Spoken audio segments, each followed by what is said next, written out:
that's how you fight. You fight Balrog, then Vega, then Sagat, and then M. Bison. That's how it's always been. I mean, they've changed it up a little bit over the years, but that used to be the basics of Street Fighter.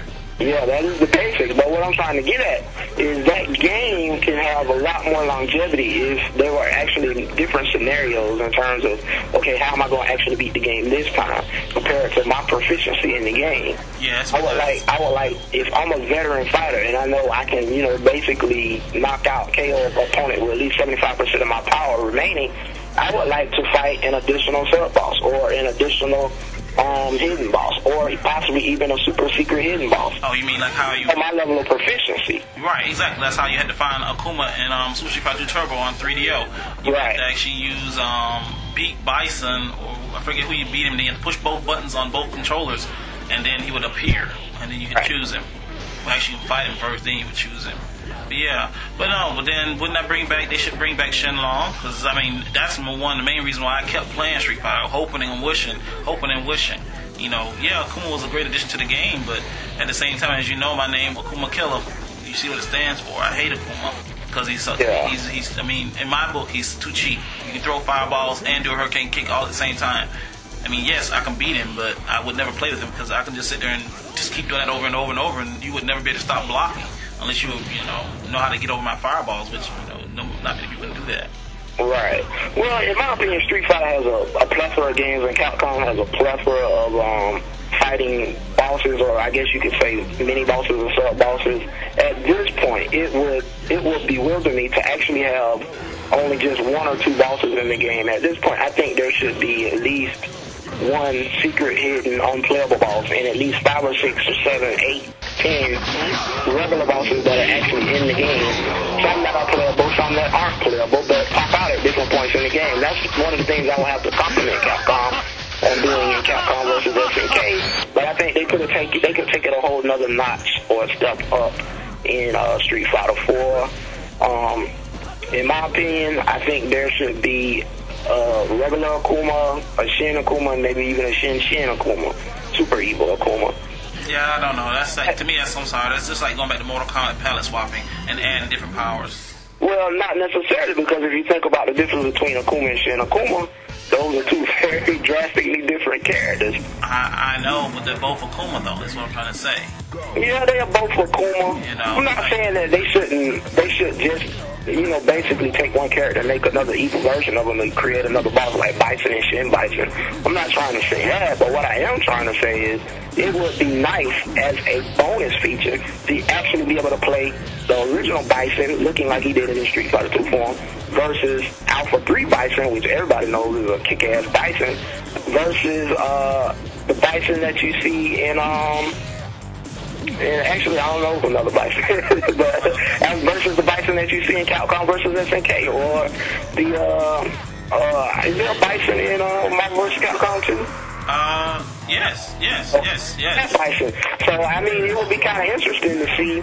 And another thing I wouldn't like for them to do is, even though those characters I've talked about are actually, they have their own sprites for those particular games, it would be nice if you're going to include a version of a character from an original game. If you're going to put that character in the game, how about redraw the sprite so that it has a certain level of conformity to it?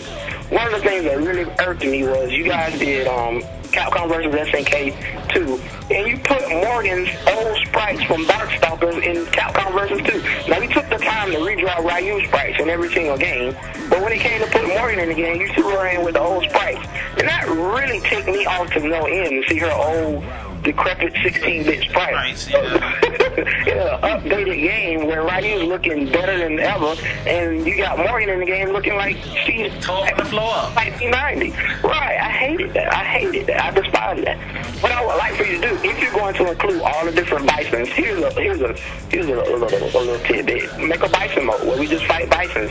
You fight like 3 or 4 different Bisons at the end of the game. Let's say I play through a series of opponents, maybe 15 opponents, and then when I get to the end of the game, instead of me just fighting one bison, I fight a series of bisons in a endurance match. Why are you so stuck on bison, though? I mean, I'm ready to fight Shenlong. I'm tired of fighting bison. I've been fighting bison since, what, 1994? Right. 1993, whenever the game first came out, I've been fighting bison ever since then. I'm tired of fighting bison. So, as we all know, Kong is somewhat of Street Fighter lore. We don't really know if he exists, but like I was saying before, there's a lot of Street Fighter lore out there. Well, now's the time for Street Fighter lore to come to pass. Right. Well, there's a lot of lore out there that Street Fighter can actually pull from that's actually going to make the game have a certain level of continuity to it and a certain level of mystique to it. I think that they should pull from. It's already been rumored.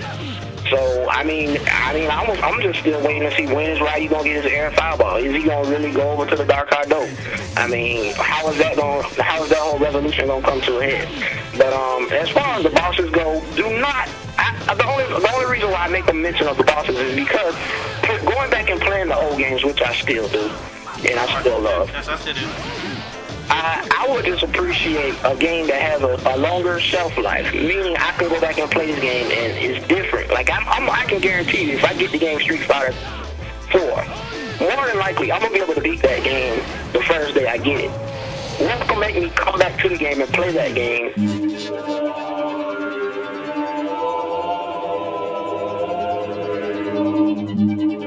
The mark of my dignity shall scar thy DNA. As intently the next day. If I've seen the same boss or I've seen the same boss 10 times over, 12 times over, I know the gameplay is one of the great things that Street Fighter has always been renowned for. But couldn't we actually put a little more content there in terms of the satisfaction that a player gets from repeatedly beating the game by allowing certain levels of bosses? I would like there to be no less than 12 bosses in this game.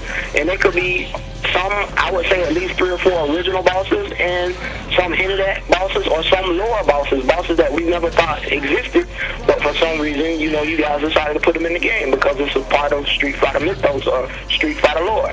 So there's a lot of, what I'm basically trying to say is don't get so close-minded and thinking, okay, we got 10 stages, and in the final stage, you fight this one boss or one boss per character has their own boss, and that's how the game ends. I'm getting tired of that. They've been doing that ever since the original Street Fighter. Can't we come up with something a little unique, like an endurance mode? Okay, after I beat all these bisons, do I get to fight Shenlong? Only if I defeat all those bisons in an endurance mode, like a survival mode, okay? And after I do that, what is my reward? So that's something that you guys have to also think about. All right, number 5, backgrounds and stages. My opinion, there should be at least 12 traditional stages. And when I say traditional, meaning stages that are set up just like they've always been in a 2D fighter. Okay. You have a horizontal plane. You have 2 characters, one in the left corner, one in the right corner, and they 2 fight, duke it out. You can back one into the left corner. You can back one into the right corner. All right. Traditional. All right. Now, I would also like them to include a new concept, which is called the infinite stage, where the stage toggles on and on and on and on and on with no end, with no corners.